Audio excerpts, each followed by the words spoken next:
I am terribly sorry, Mr. Ravi. We will do everything possible. Mr. Philip will give you all the details. Thank you.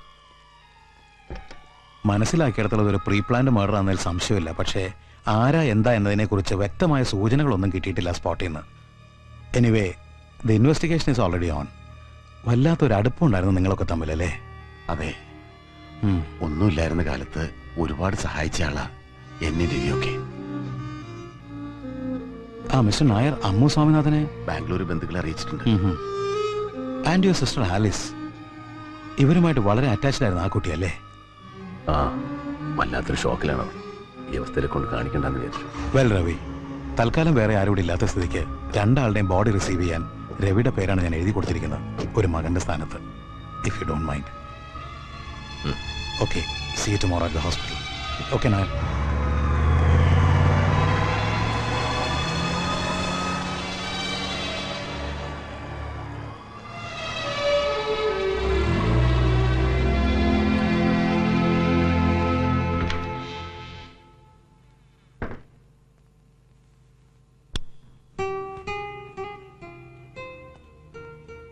ആഹാ, അപ്പൊ ഇത്രയും നേരം ഒറ്റയ്ക്ക് മാറിയെന്ന് കരയായിരുന്നു അച്ഛാ എന്റെ പുന്നാരമോള് അല്ലേടി? ബാംഗ്ലൂരിന്ന് ARK അങ്കിൾ വിളിച്ചിരുന്നു. അമ്മ ഏർലി മോർണിംഗ് ഫ്ലൈറ്റിന് ഇങ്ങോട്ട് പുറപ്പെടുന്നു. What about you? നാളെ തന്നെ തിരിച്ചു പോണോ നിനക്ക് ബാക്ക് ടു ഡൽഹി? വേണ്ട, ചെല്ലുന്നില്ലെന്ന് ഞാൻ മെസ്സേജ് കൊടുത്തു. നന്നായി. തൽക്കാലം നീയെങ്കിലും ഇവിടെ ഉള്ളത് വലിയൊരു ആശ്വാസമായിരിക്കും അമ്മോന്.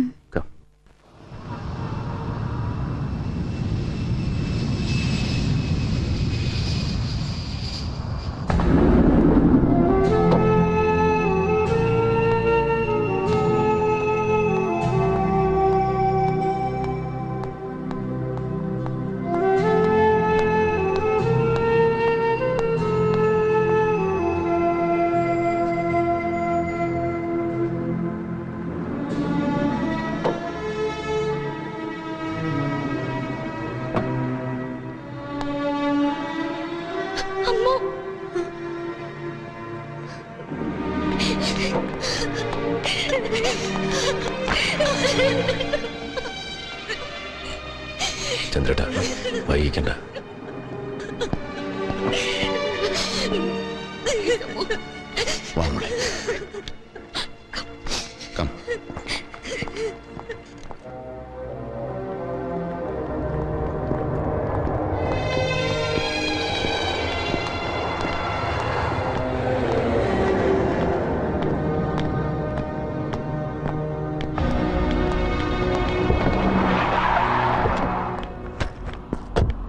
മോളെ അമ്മു,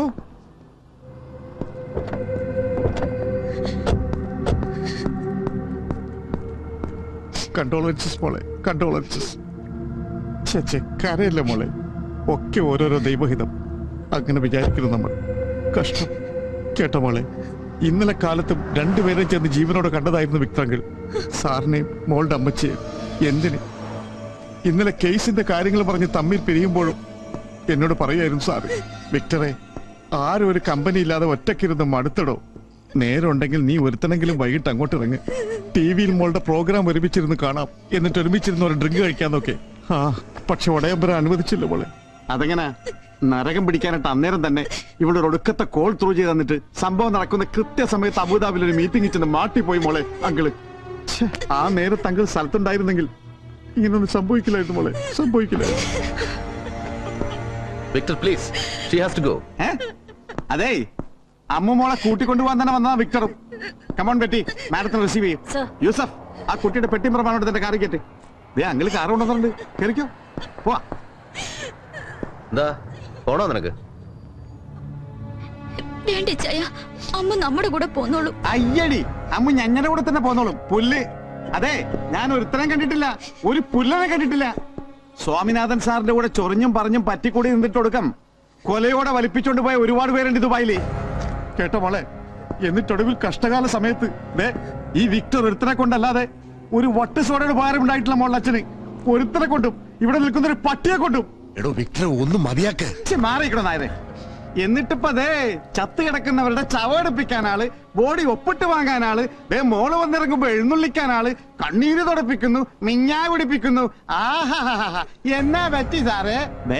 പെങ്കൊച്ചു കയറി അങ്ങ് കൊഴുത്തുമുഴുത്തില്ലോന്ന് കണ്ടിട്ടായിരിക്കും സാറിപ്പോ ഒരുമാതിരി മിണുമിണാന്ന്.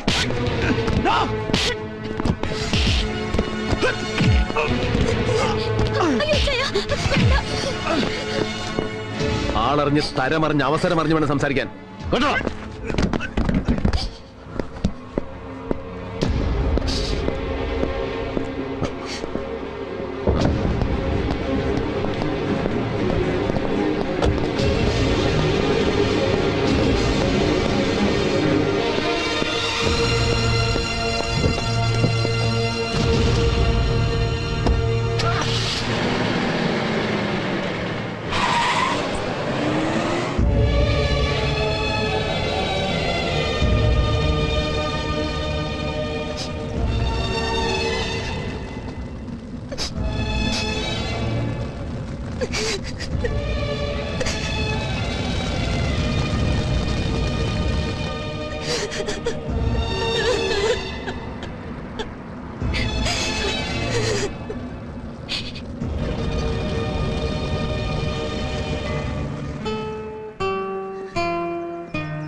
അമ്മോ,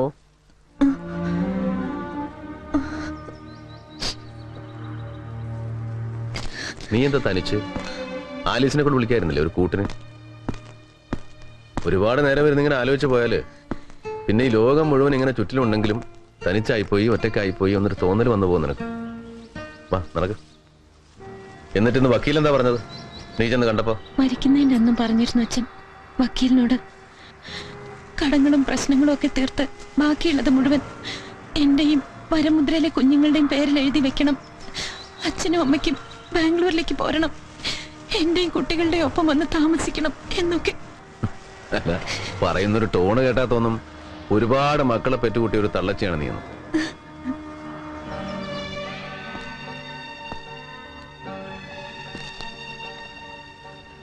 മൊത്തം ലയബിലിറ്റീസ് എത്രയാണെന്നൊരു കണക്ക് തിട്ടപ്പെടുത്താൻ ചന്ദ്രേട്ടനോട് പറഞ്ഞിട്ടുണ്ട്.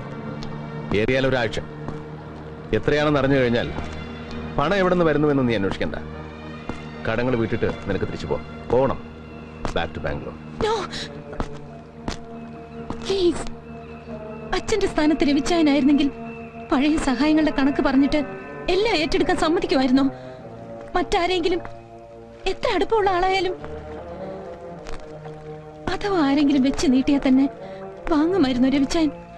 അത് ഫൈറ്റ് ചെയ്യൂ അവസാനം വരെ, until the end. എവിടുന്നോ എടുത്തു വളർത്തി ഇത്രയുമൊക്കെ സ്നേഹം തന്നിട്ടും എന്റെ ഡാൻസ് കരിയർ, പ്രോഗ്രാംസ്, അനാഥ കുട്ടികൾ, അങ്ങനെ ഓരോരോ പേരും പറഞ്ഞ് അച്ഛനും അമ്മയ്ക്കും കയ്യെത്താ ദൂരത്ത് തന്നെയായിരുന്നു ഞാൻ. പലപ്പോഴും കാണാഞ്ഞ് കണ്ണ് നിറഞ്ഞിട്ടുണ്ടെന്നല്ലാതെ പരാതി പറഞ്ഞിട്ടില്ല രണ്ടാളും ഒരിക്കലും. പക്ഷെ ഇന്നിപ്പോ മുമ്പ് ഒരിക്കലും തോന്നിയിട്ടില്ലാത്ത പോലെ തോന്നിപ്പോകുന്നു എനിക്ക്. എല്ലാം ഏറ്റെടുക്കാൻ എനിക്കൊരു കടപ്പാടുണ്ട് അവരോടെന്ന്. പ്ലീസ്, രവിച്ചായന്റെ പണമല്ല, സപ്പോർട്ട്, അത് മതി, അത് വേണം എനിക്ക്. തൽക്കാലം ബാംഗ്ലൂരിലെ വരമുദ്രയിലെ കാര്യങ്ങൾ നോക്കാൻ കൂടെയുള്ള ഫ്രണ്ട്സ് ഉണ്ട്. കുറച്ചു കാലത്തേക്കൊക്കെ they will manage. പിന്നെ പാവം കുട്ടികള്, അവരെന്നെ മിസ് ചെയ്യും, എനിക്ക് അവരെ മിസ് ചെയ്യും. പക്ഷെ ആലോചിച്ചിട്ട് ഇതല്ലാതെ വേറെ വഴിയൊന്നുമില്ല എനിക്ക്.